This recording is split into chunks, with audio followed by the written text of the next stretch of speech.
Good morning, folks. It's Saturday, the 27th of December, 2025, about 7:30. San Jacinto Peak's just up there behind me. I'm just moving away because there's a sustained 20-mile-an-hour northwest wind gusting to 28 miles an hour, which is pretty bitter. We had an additional minor snowfall overnight. You can see my tracks there behind me. About 3.5 inches of very fine powder here at San Jacinto Peak. Looks like about 1 inch at 8,500 feet, and it's dusted down to just below 8,000, maybe 7,800, somewhere like that, depending on exactly where you are. It's because it's such a fine, sort of dense powder, it's very grippy. Again, not sure where my tracks are, but let's get into the sun. There we go. And you'll be able to see that I actually don't have spikes on. I've got very grippy boots on, but it's that perfect sort of depth for being able to get a nice grip.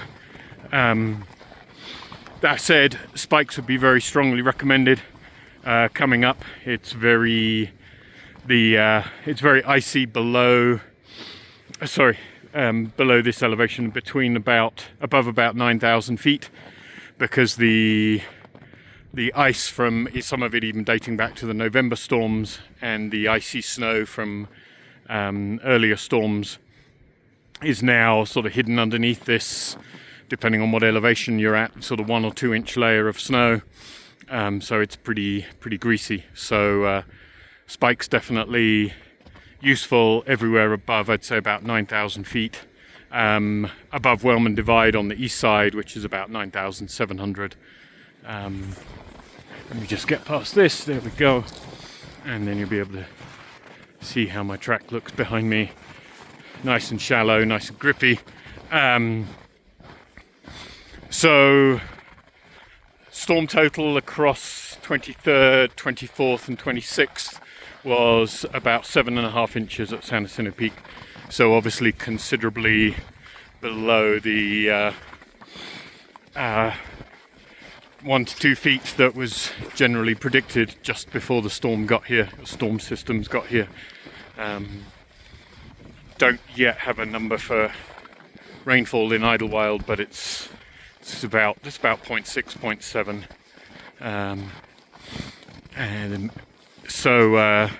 and that's just for tonight. So storm total is going to be about 2 inches. The temperatures rise pretty rapidly. Today's pretty cold. Air temperature at San Jacinto Peak just now was 15 Fahrenheit. Wind chill was -7. That's about -21 centigrade. So pretty fresh. Rises steadily over the course of the next few days. Given how thin the snow is, it's going to melt pretty quickly. Then there's some disagreement about what happens around New Year's Day. There was at least some sort of storm system coming in, and there's still an expectation of about 1 inch or so of rain across the 1st, 2nd, maybe even into the 3rd and 4th of January. Predictions for snow have been very low because the system will come in very warm. It'll come in probably even warmer than the system on the 24th of December.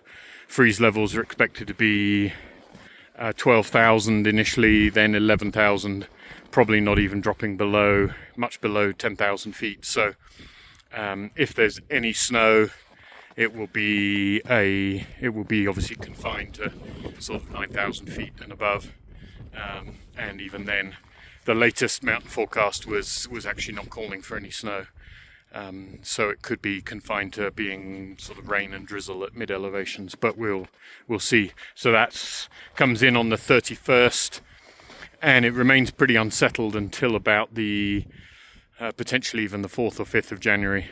But the bulk of any rainfall is going to be on the 1st and 2nd. And In terms of traction, I've covered spikes. Snow depth's just too shallow for, I don't know if that's clear again, just too shallow for snowshoes, sorry. Possibly they could be useful if you were going off trail right around the highest peaks, kind of above 10,000, 400 or 500, but personally I'd probably post hole, so probably not worth carrying them at this point. Obviously with the next system coming in, the freeze level around the 1st of January being as high as 10, 11, 12,000 feet, a lot of this is going to melt and may even get rained on, certainly below whatever snow is around much below 10,000 feet is probably going to get rained on. So by 5th, 6th, 7th of January, be interesting to see, but we may not have very much snow left up here. And a very pretty day, as always, in the San Jacinto High Country, and safe hiking everyone.